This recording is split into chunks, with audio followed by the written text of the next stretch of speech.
El ahorrador de electricidad Estaminal es el único aparato del mercado comprobado que reduce el consumo de electricidad después de haberse instalado en miles de hogares en Canarias.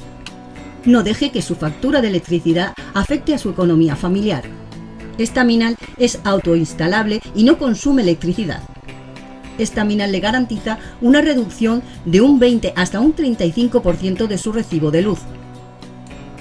Diga basta al excesivo consumo de electricidad y llámenos ya al 928-481-249. Recuerde, puede ahorrar hasta un 35% de su factura de electricidad. Estaminal, la seguridad del ahorro.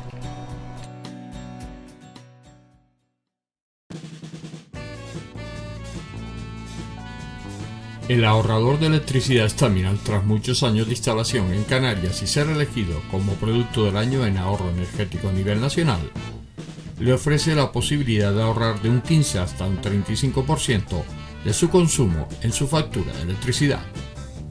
Sea cual sea su negocio local o industria, Estaminal tiene el ahorrador que se adapta a sus características. No se fíe de las imitaciones, Estaminal solo hay uno, con las homologaciones de la comunidad internacional. No deje que los gastos abusivos de electricidad afecten a la economía de su negocio. Pídanos presupuestos sin compromiso al 928-481-249. Ahorrador industrial de energía Estaminal, la solución a su excesivo consumo energético. Recuerde, ahorre de un 15 a un 35% de su factura de electricidad.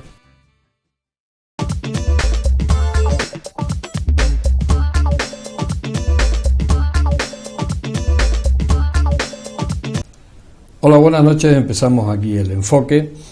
Hoy, como han visto en el cartel que anunciaba el programa, vamos a hablar de la obra social de acogida y desarrollo. Una obra que, que lo ven ahí, no tengo que explicarles mucho, vamos a hablar de ella, pero yo creo que en el año, hace 34 años que nacía, ha crecido de una manera, ha podido acoger y desarrollar, porque además si algo tiene esta obra es que de acogida y de desarrollo, de integración, de gente que ha llegado a la obra, que hoy tiene su trabajo, que tiene su oficio, que se ha podido integrar de nuevo a la sociedad, si en algún momento se separó. Y todo esto, para hablar de esta obra social de acogida y desarrollo, tenemos un invitado, que para mí es un momento importante, porque este invitado de esta noche, yo le hacía una entrevista hace 26 años, para mí ha sido un reencuentro, y lo voy a presentar porque si no empiezo a decir cosas de él. El hermano Jesús García Barriga, que es el presidente de esta asociación, de esta obra. Y buenas noches, Jesús. Buenas noches. Para mí hoy es un momento especial, el volver a reencontrarnos después de tantos años. Para mí es un momento importante. Pero el sentimiento es compartido. Es compartido. Hablamos de esta obra social hace 34 años. Un hermano de San Juan de Dios ve cómo está la situación en Gran Canaria y decide salirse fuera de los hermanos de aquella época y crear de la nada una obra social. Cuéntanos, Jesús, ¿cómo te iluminas de esa forma en aquel año, hace 34 años, más tu pollillo, que era un pollillo en aquel tiempo, y ves la situación como está en Gran Canaria y tú decides hacer una obra que, hoy lo vemos al paso de los años, pero que en aquel momento podría decir alguien, está loco, ¿qué va a hacer? Esto no se va a hacer. Sí. Y esto nos tenemos que remontar para poder entender esto al 85. En el 85, 3 años antes de fundar la obra, yo estaba en la orden, estaba en Cienpozuelos, en un psiquiátrico con 1000 y pico camas, y a mí los enfermos mentales me apasionan, en el sentido de que entiendo que son las personas que tienen una pobreza más dura, porque no habrá pobreza mayor, sobre todo en aquel tiempo. Hoy la cosa ha mejorado mucho por los tratamientos y por la evolución de todo, pero en aquel tiempo eran personas que no se entendían a sí mismos, no se entendían con los demás y no se entendían con el mundo. Yo entendía que no hay pobreza mayor que esa. O sea, no tener capacidad para entenderse a sí mismo, no saber si, porque los 5 sentidos engañan, sobre todo cuando estamos hablando de una esquizofrenia, y sobre todo en los estadios ya de muchos años de evolución. Me quedé prendado por ese tipo de enfermos, y en un momento de mi vida que hice muchas cosas, pero siempre con esa formación en medio de esos enfermos. Yo hice enfermería y después hice la especialidad de lo que ahora es salud mental, que entonces se llamaba psiquiatría.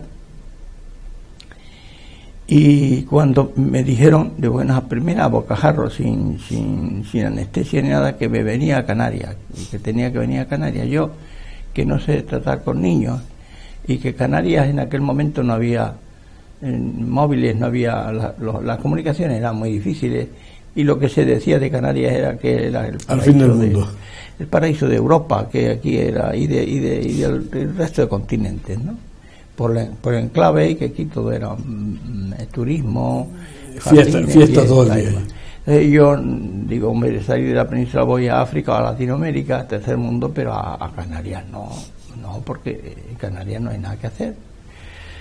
Ya me insistieron mucho en que no era así, yo no me lo creía que era dorar la píldora, y me mandaron porque había que aplicar la LODE, la primera ley de educación, y este colegio de la ciudad de San Juan de Dios se hizo para niños con secuelas de la polio. La polio desapareció y había que darle otro enfoque, y pensaron y programaron que se hiciera un colegio de educación especial donde además de niños con secuelas de la polio pudieran atender a niños con parálisis cerebral y niños de protección oficial. Y en ese momento, para aplicar la LODE y empezar con ese cambio, pues entendieron que yo tenía que venir como coordinador del colegio de la ciudad. Insistí muchísimo en no venir, y ellos insistieron muchísimo en que viniera, y para que viniera me dijo, vas 6 meses, a los 6 meses te vuelves. Entonces yo llegué aquí, y confieso que pues fue la primera noche que pasé, siempre me acordaré de ella, el 23 de septiembre de 1985, y fue una noche que no pude dormir, y que me parecía que estaba como desterrado, como...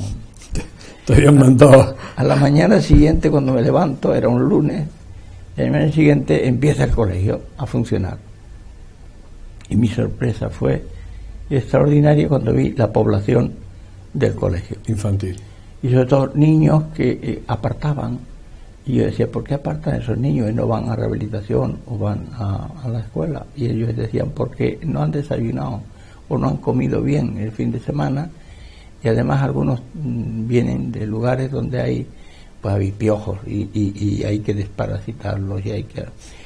A mí eso me conmovió muchísimo. Y entonces me dirigí a la trabajadora social que me acompañaba y la psicóloga, y le dije, bueno, niña, ¿y esto? ¿Estamos en Canarias? Dice, sí, hermano, está usted en Canarias.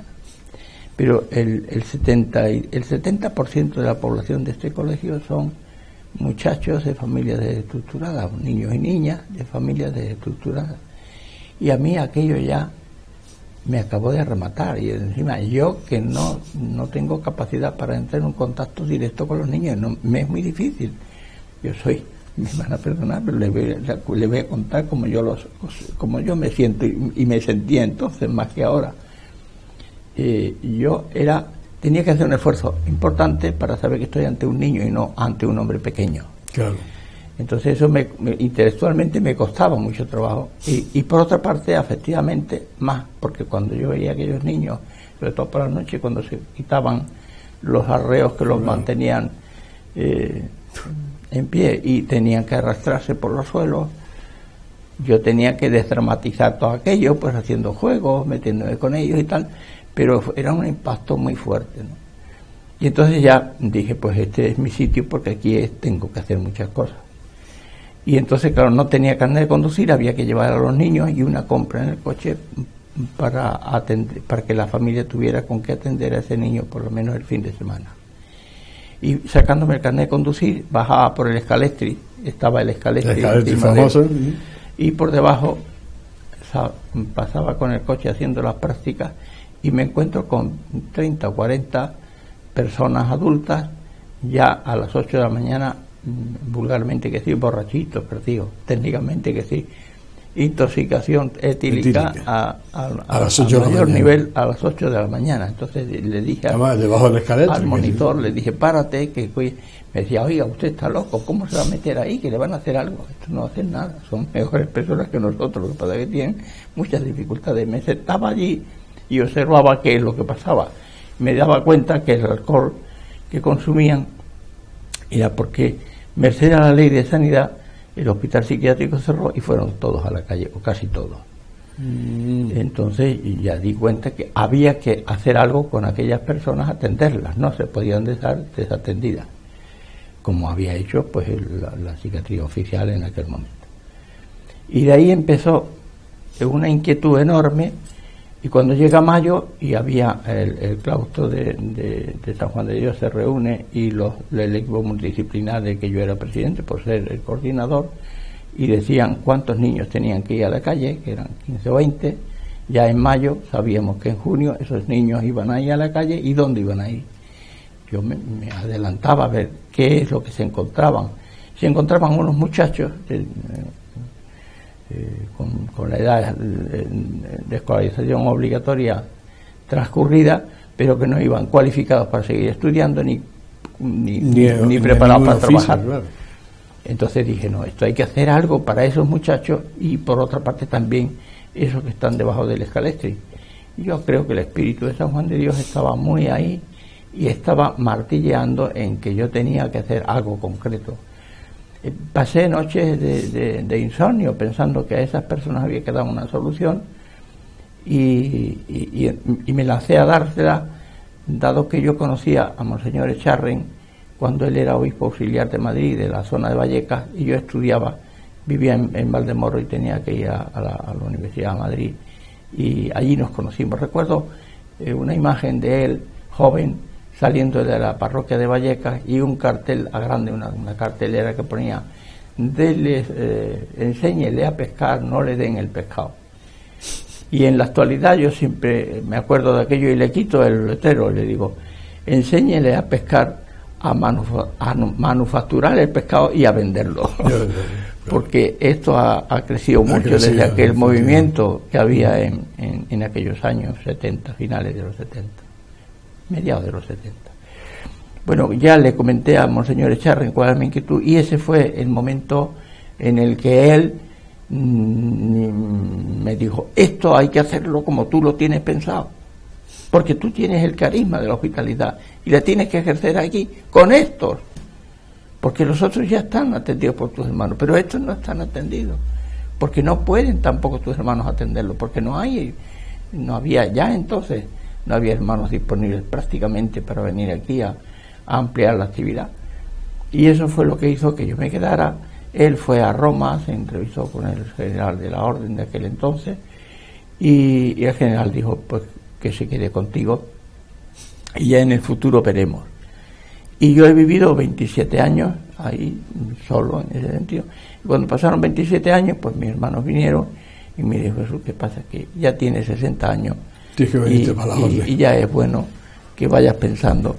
Y bueno, no he cambiado de vida, pero oficialmente los papeles sí que han cambiado. Jesús, esta obra que empezaba pues tímidamente en los años finales de los 80 y bueno, yo la conozco a principios de los 90, yo me imagino que esto no ha sido un camino de rosas, ¿no? Esto ha sido un luchar y luchar, ¿no?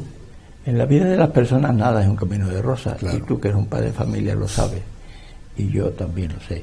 Y en la medida que uno se implica, el camino, en la medida que uno lo coge de forma apasionada, pues ¿qué pasa? Que abarca más y por lo tanto corre más riesgo, por lo tanto sufre más, pero también te tiene más recompensa, te motiva.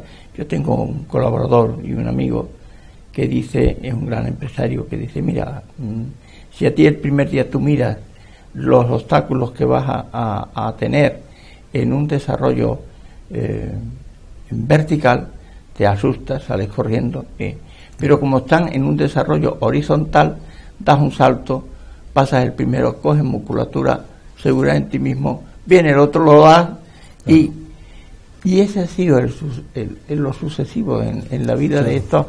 Sí ha habido cosas muy importantes de intentar aniquilar la obra, difamar mi persona y tal. Sí, porque pero esas tuviste cosas, también momentos de ese tipo. Sí, ¿no? sí, pero esas cosas a mí me enseñó mi padre una cosa que era muy importante. Mi padre eran agricultores y mi padre en enero quería que helara. Yo soy del sur de España, de la serranía de Ronda. Mi padre prácticamente rezaba para que cayeran heladas en enero. Y yo decía, papá, pero tú no estás bien de la cabeza, que salen sabañones, que cuando caen heladas hace mucho frío, todo se quema.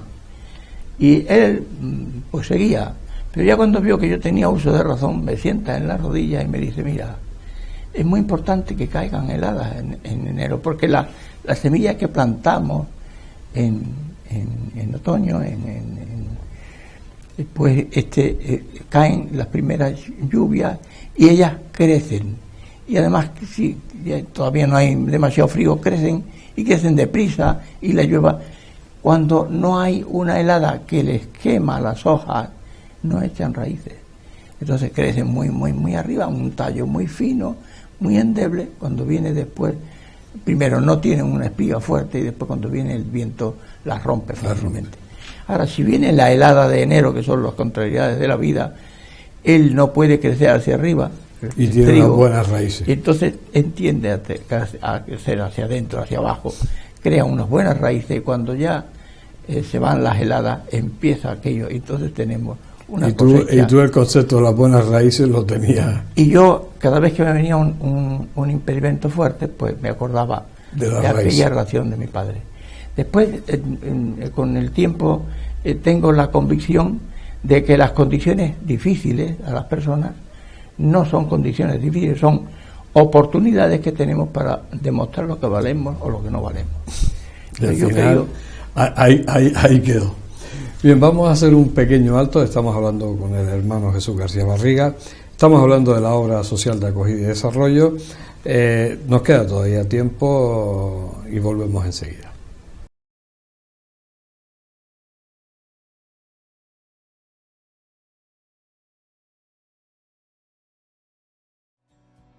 El ahorrador de electricidad estaminal es el único aparato del mercado comprobado que reduce el consumo de electricidad después de haberse instalado en miles de hogares en Canarias. No deje que su factura de electricidad afecte a su economía familiar. Estaminal es autoinstalable y no consume electricidad. Estaminal le garantiza una reducción de un 20 hasta un 35% de su recibo de luz. Diga basta al excesivo consumo de electricidad y llámenos ya al 928-481-249. Recuerde, puede ahorrar hasta un 35% de su factura de electricidad. Estaminal, la seguridad del ahorro.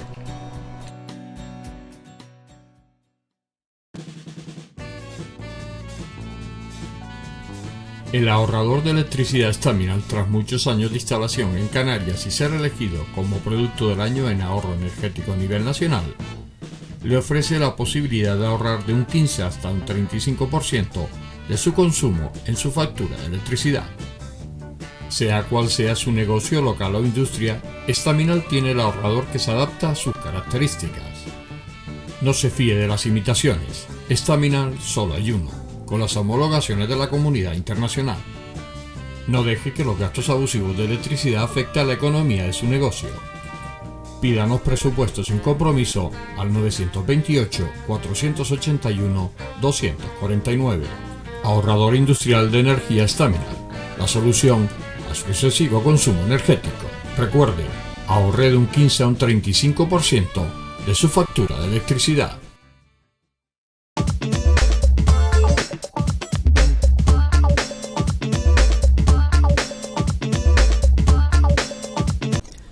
Seguimos aquí en este especial del enfoque dedicado a la obra social de acogida y desarrollo con el hermano Jesús García Barriga. Esta obra social ha crecido muchísimo, está en un presente, independientemente de lo que ha pasado en la pandemia y todo esto, pero la labor que ha desarrollado, la labor de integración, la labor de acoger a toda esa gente que, como el hermano Jesús decía, bueno, pues yo lo recuerdo, debajo de la escalera ahí había una comunidad grande, y yo me acuerdo de haber entrevistado dentro de la obra, en el año 96, como aquella gente que estaban tiradas en la calle, cómo estaban allí, cómo ellos se iban integrando, y aquella obra social del principio de los 90 era pequeñita, estaban ahí todos ajustados, ¿no? O sea, era otra historia. Pero la misma gente que yo hablé con ellos allí estaba, se veía que era una obra social real, ¿vale? A lo mejor al hermano Jesús le suena un poco raro, pero hay muchas obras sociales, hay muchas ONG que también en aquella época descubrimos nosotros que eran negocios, ¿no? Eran unos negocios que trabajaban con gente dependiente y los tenían explotados, ¿no? O sea, la obra social era el otro lado, era el lado de esa acogida desinteresada que hacía la obra, de intentar integrarlo, el desarrollo, como se titula esta obra, bueno, pues ha hecho que hoy estén en un presente magnífico y en la cresta de la ola. Porque Jesús, hoy mismo el presente de esta obra, ahí están las obras, nunca mejor dicho, ¿no? Sí, aquello dio mucho juego porque teníamos dos colectivos muy, muy distintos, pero muy necesitados. Por una parte, los chavales que terminaban la edad de escolarización obligatoria y no tenían esa posibilidad de integrarse, y por otra parte esa otra comunidad que estaba desechada y que afeaba nuestras calles y que sufrían nuestras calles a la intemperie. Entonces hubo que hacer programas distintos y complementarios para esos dos colectivos, darles salida. Aquello que empezó pues en los bajos de San Agustín, en un localcito que se habilitó allí, y por otra parte en unas cuevas en Valsequillo que nos cedió una buena persona de aquel pueblo. Llegó un momento que lo pudimos juntar y al juntar esas dos realidades, estas personas mayores que veían a estos chavales que también tenían sus disfunciones y tenían que luchar, pues fue muy terapéutico aquello. Por otra parte, a mí me dio tiempo de crear un equipo, de ir formando un equipo terapéutico y ahora un equipo multidisciplinar que ha hecho que el ambiente en las instalaciones de la obra sea un ambiente terapéutico. Un ambiente terapéutico es cuando nosotros somos capaces de aportarle a aquellas personas lo que ellos no tienen. Lo que ellos perdieron es un equipo humano de referencia. Y lo que nosotros hemos intentado hacer es ese equipo humano de referencia.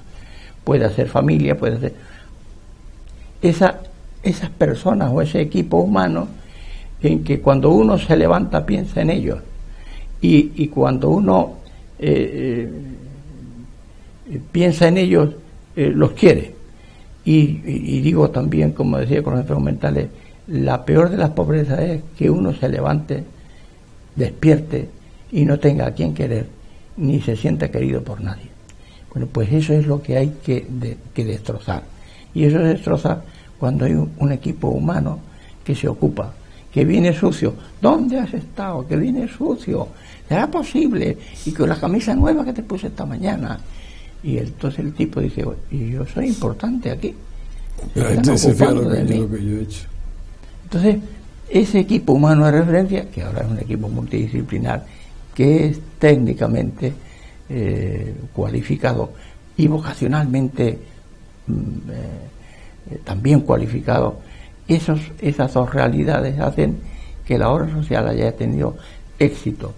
Y el carácter del canario, que es solidario por naturaleza, Yo les digo que no tienen, que ustedes no tienen mérito, porque a ustedes les han parido buenas personas. Buenas personas, no han tenido que hacerse. Da alegría pasar por esas calles. Sí, porque sobre todo Canarias es solidaria, los canarios son solidarios, ¿no? Y tú lo has podido comprobar a través de todos estos años. Yo creo que hasta a mí me han domesticado ya. Hasta a ti te han domesticado. No era tan solidario. Sí. O sea, que eso ha permitido que la obra haya ido creciendo, ¿no? Sí, pues son esos elementos que acaban confluyendo, y por eso nosotros a nuestra revista le ponemos punto de encuentro, porque ahí nos encontramos todos.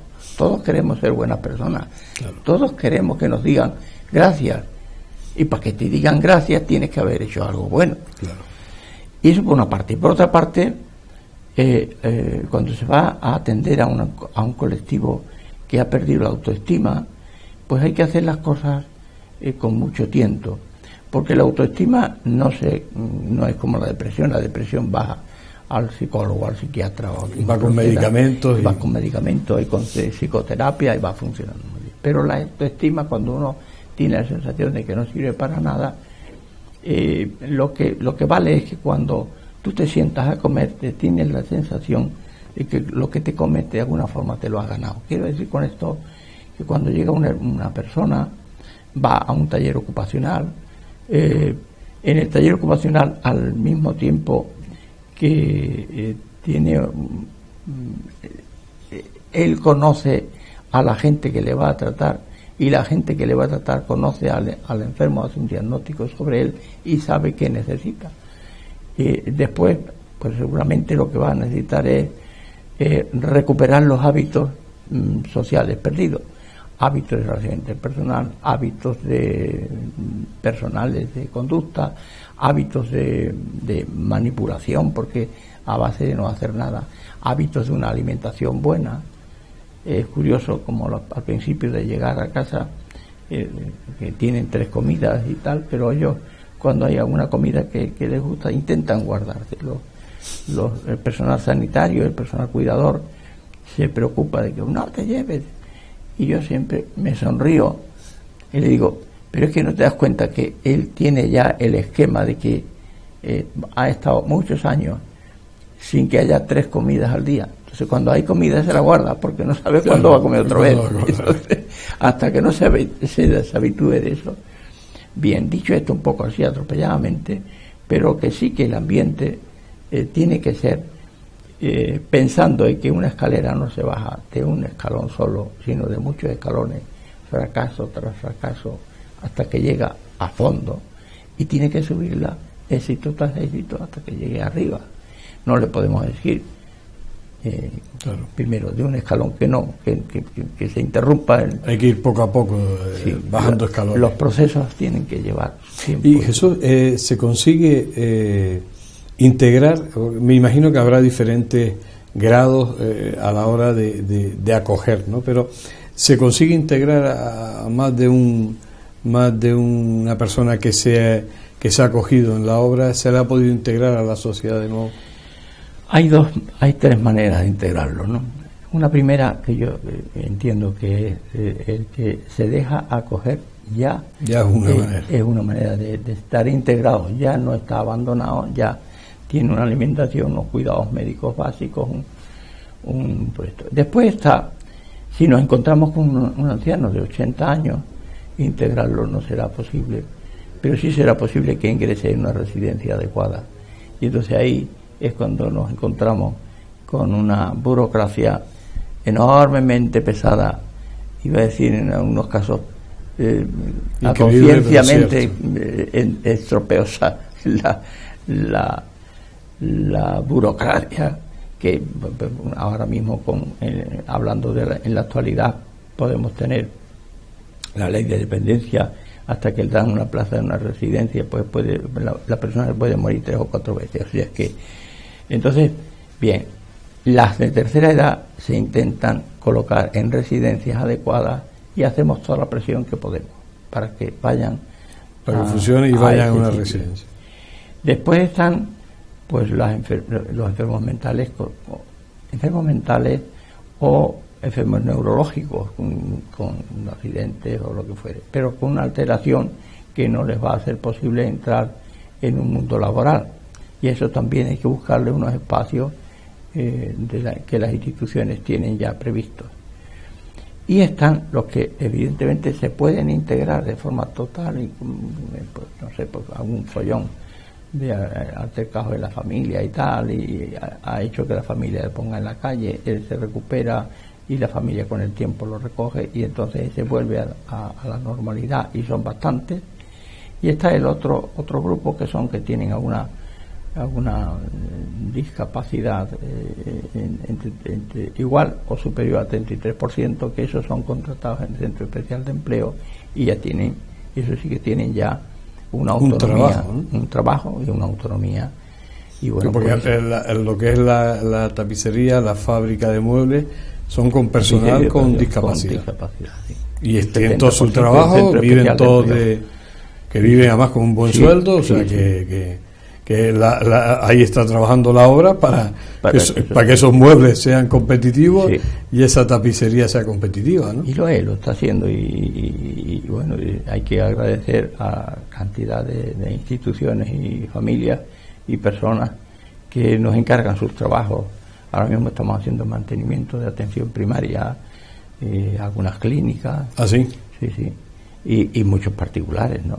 Que hay una buena publicidad sana y buena publicidad de boca a oído, que ha tenido una experiencia de un trabajo allí, pues conmina a sus conocidos a que los trabajadores hagan allí. Y eso ha ayudado muchísimo. Después otro dato importante es que nosotros hemos intentado tener una autofinanciación que antes de la pandemia era del 70% financiación propia y un 25 y un 30% de financiación pública. Ahora bien, no es posible, muy bien, porque eso nos permitía la libertad, la independencia de ser, un poco sí, y de que ser una alternativa a las personas que están en la calle, no una alternativa para la institución, que normalmente no saben dónde están las personas que están en la calle, ¿no?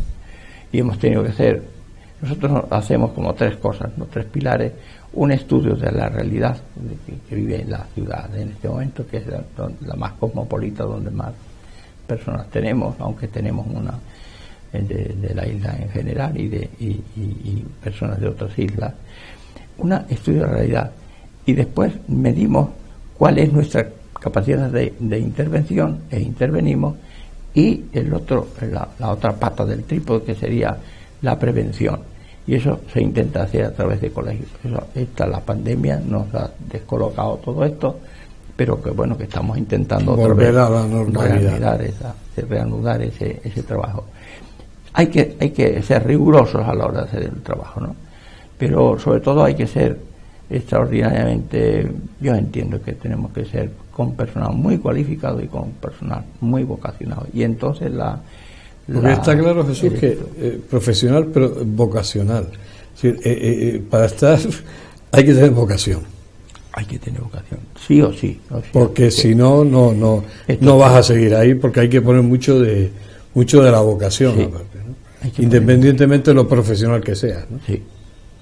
Y claro, esa vocación eso no es cuestión de buen corazón solo. Son un montón de cosas. Tampoco es de ciencia pura sola. El que padece la enfermedad es una persona que tiene alma, tiene corazón, tiene sentimientos, y si tú no llegas a través de sentimientos, si tú no enchuflas un poco de optimismo en esa vida que no tiene motivos para estar optimista, tienes que aportar optimismo a un elemento, a una persona que no tiene ningún motivo para ser optimista. Entonces necesita un profesional, pero necesita personas también optimistas, ¿no? Claro. Lo que nos vamos esperando esta noche con lo que escuchamos del hermano Jesús García Barriga. Efectivamente, son personas y la vocación de la gente que está trabajando en la obra social, independientemente de que cobren un sueldo, si no tienen esa vocación de servicio que hay que tener. Tiene uno que nacer desde dentro, pues a lo mejor no estaría allí. O sea, a lo mejor hubiera trabajado en otro lado, y la gente que está ahí está muy implicada en el proyecto, muy implicada en la obra, y eso hace que la obra pues funcione, que la obra social de acogida y desarrollo siga creciendo, siga atendiendo a la gente Ojalá no existiera la obra, porque significaba que las instituciones se ocupaban de todo, todo estaba perfecto y no había nada. Pero como eso no ocurre, y aquí en este país menos, pues ahí está la obra social haciendo su labor. Hacemos un alto y llegamos a la parte final. Hasta ahora.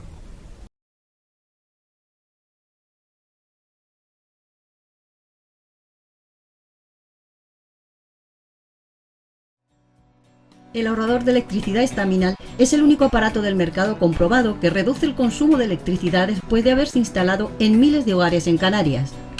No deje que su factura de electricidad afecte a su economía familiar. Estaminal es autoinstalable y no consume electricidad. Estaminal le garantiza una reducción de un 20 hasta un 35% de su recibo de luz. Diga basta al excesivo consumo de electricidad y llámenos ya al 928-481-249. Recuerde, puede ahorrar hasta un 35% de su factura de electricidad. Estaminal, la seguridad del ahorro.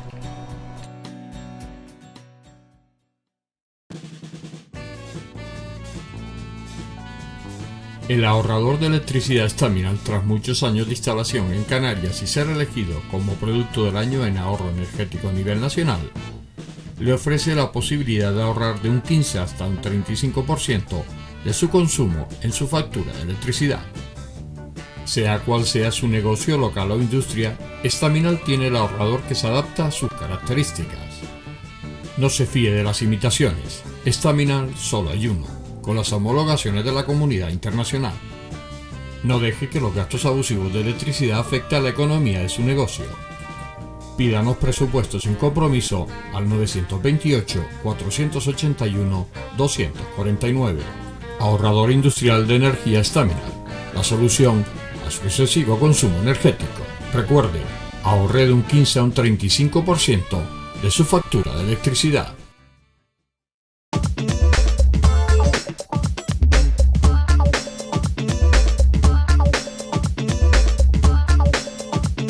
Llegamos a la parte final de este especial del enfoque dedicado a la obra social de acogida y desarrollo, con el hermano Jesús García Barriga, fundador de esta obra, presidente, iba a decir que vitalicio, Jesús, porque además no te van a dejar, creo que no te van a dejar salir de la obra. Y bueno, pues que en el año 88, iluminado, yo digo iluminado en el plano cariñoso, pues bueno, crea una obra que ha hecho un servicio a esta isla principalmente y a este archipiélago de acogida, porque yo no sé si hay estadísticas de las personas que ha acogido esta obra social a lo largo de su vida, no lo sé, habrá, pero tú no la llevas, ¿no, Jesús? Pero ha sido... No he tenido tiempo. No he tenido tiempo de sacarla. De ponerme a contar. Pero ha sido... pero sí la hay, evidentemente. ¿No? Y ahora mismo está al 100% de su capacidad. O le faltan plazas a la obra. Le faltan plazas, sí. Siempre está, la capacidad está al 100% y nuestra capacidad está en fin, intentando sobrepasar el 100% y yo creo que llega bastante, pero evidentemente necesitamos ampliar, por desgracia. Antes decía, y yo estoy totalmente de acuerdo, la mejor noticia que podían dar los medios de comunicación social es que la obra no era necesaria, pero esa no. Y en este país menos, hermano. Aún las más honradas no son capaces de decir, o las que más menos se atienden a la verdad serían capaces de decir que esto no es necesario, que hay menos que porque futuro. Otra cosa, y perdona que interrumpa, Jesús, es que no ha disminuido con los años. No.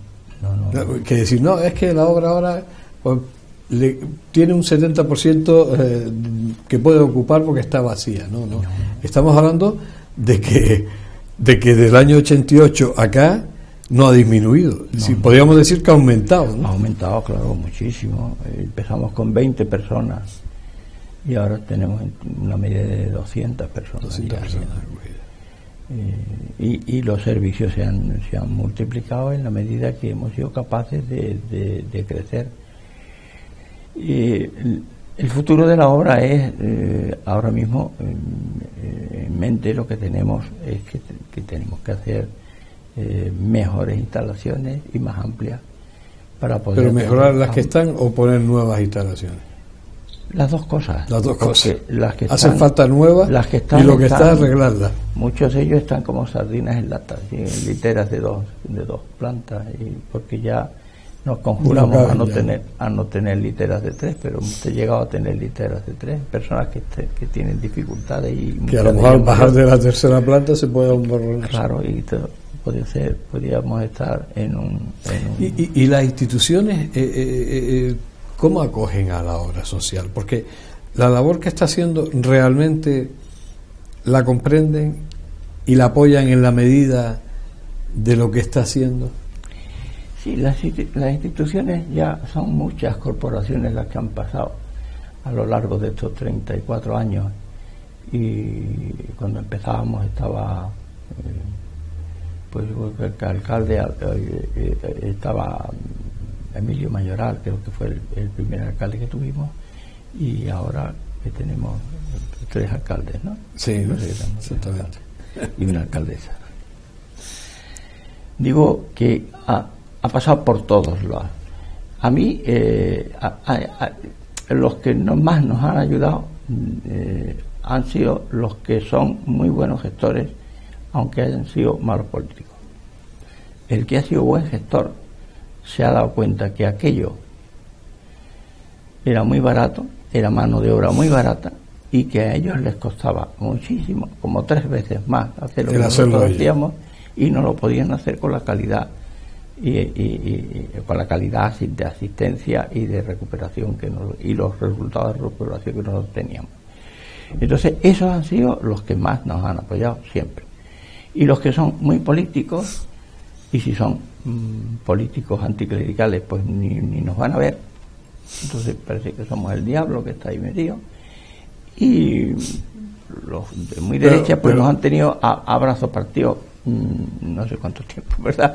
Pero a la hora de ser efectivos, los más efectivos siempre han sido los buenos gestores, hayan sido de izquierda, de derecha o de centro. Pero gestores que han comprendido la función de la obra social. El buen gestor comprende, un buen gestor de la sociedad comprende cuáles son las necesidades más importantes que tiene, y busca cómo resolverlas.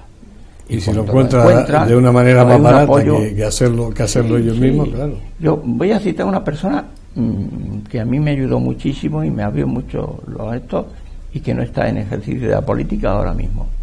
Y es una empresaria de Salud Gil.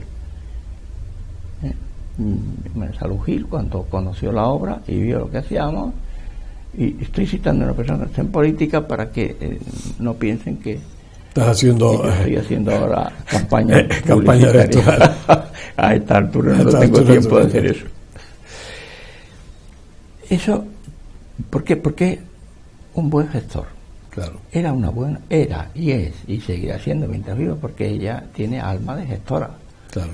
Entonces quitó mucha morraña. Ella dijo: las entidades que no tengan un 50% de financiación propia es autoempleo, y hay que quitarla porque son autoempleo, y está muy bien el autoempleo, pero no a costa de los pobres, ¿no? Se juntaba un psicólogo, un trabajador social, un animador sociocultural y no sé quién más, organizaba un kiosquito, iba a pedir subvenciones, se la daban, autoempleo. Y había mucho, lo mismo con los centros especiales de empleo. Era una manera de proliferar. En un momento determinado hubo una explosión, una eclosión de centros especiales de empleo, porque claro, pagaban el 100% bonificación de seguros sociales, el 50% de seguridad mínimo. Claro. Entonces, claro, metías 3 o 4 tipos que trabajaran, y aquel batallón de personas, entre comillas y con el respeto debido, inútiles.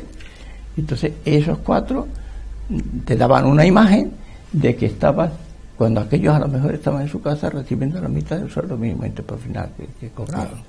Claro, cuando hubo una entrada ahí y poner las cosas en orden, nos quedamos los que estamos, muy poquitos. No sé si el nuestro es el 4º de la Comunidad Autónoma de Canarias.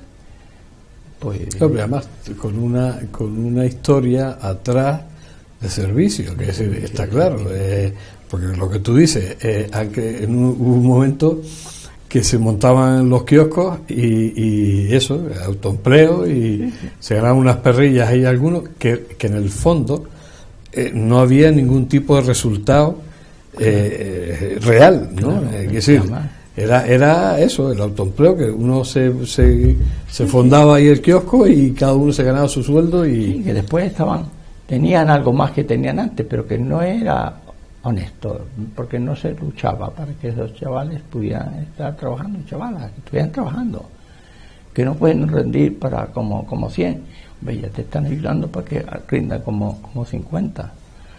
Entonces lo que tú tienes que hacer es que rinda y que ellos tomen conciencia de que son útiles a la sociedad, y no los puedes dejar vaguear, tienen que ir a cumplir con sus obligaciones.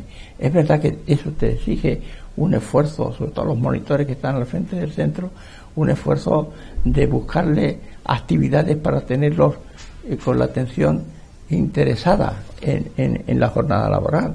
Posiblemente es uno de estos pacientes que son muy capaces de estar centrados en una tarea un cuarto de hora, pero al cuarto de hora hay que cambiarles de actividad.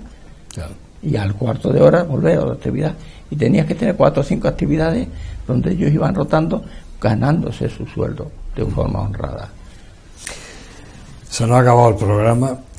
Bueno, el futuro ya lo ha dicho el hermano Jesús, que es, bueno, pues renovar donde están, renovar esas instalaciones y ampliar en unas nuevas instalaciones. ¿Para qué? Pues porque el tiempo no ha dicho que ha disminuido el alcoholismo, la indigencia, la discapacidad. Es que estamos triplicando lo que había a lo mejor en el año 88. Y bueno, la obra está ahí.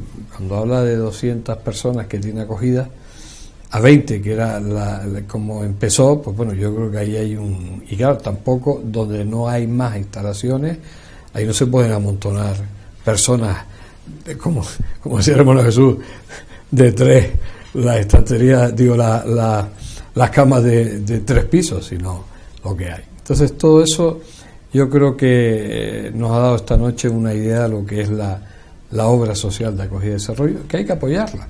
Que cuando hagan una gala, pues hay que ir allí y si no vas a la fila cero y pagas, porque ese dinero que pones ahí para el uso de la obra tiene su resultado final, que es, bueno, pues que esa persona pues tenga un sitio donde dormir, donde comer, que se ocupen de ella, que se preocupen de ella, que se sienta que tiene gente detrás, que no, esa autoestima la vuelva a recuperar. Todo eso es un cóctel que hay que tener en cuenta con la obra social de acogida y desarrollo. Y bueno, pues cuando la obra hace esas galas y esos eventos en el buen sentido de poder ver la solidaridad de los canarios, bueno, pues que vayan, que eso es importante.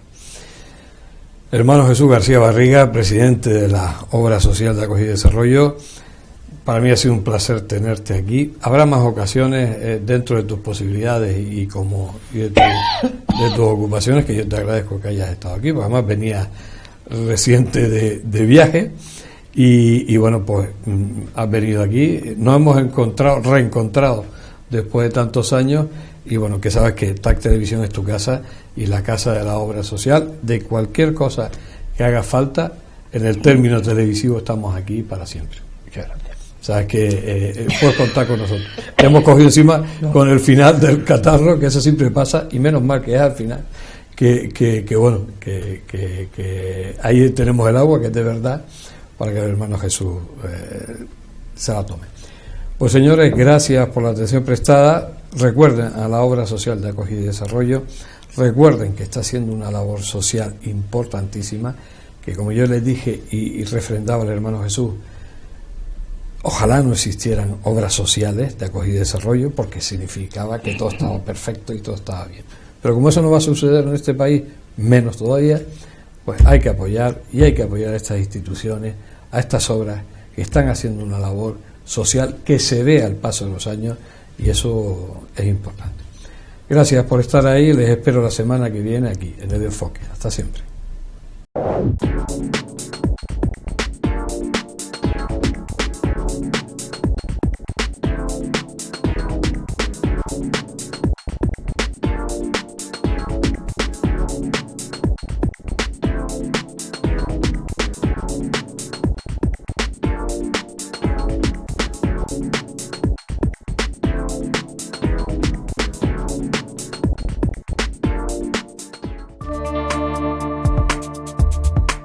Thank you.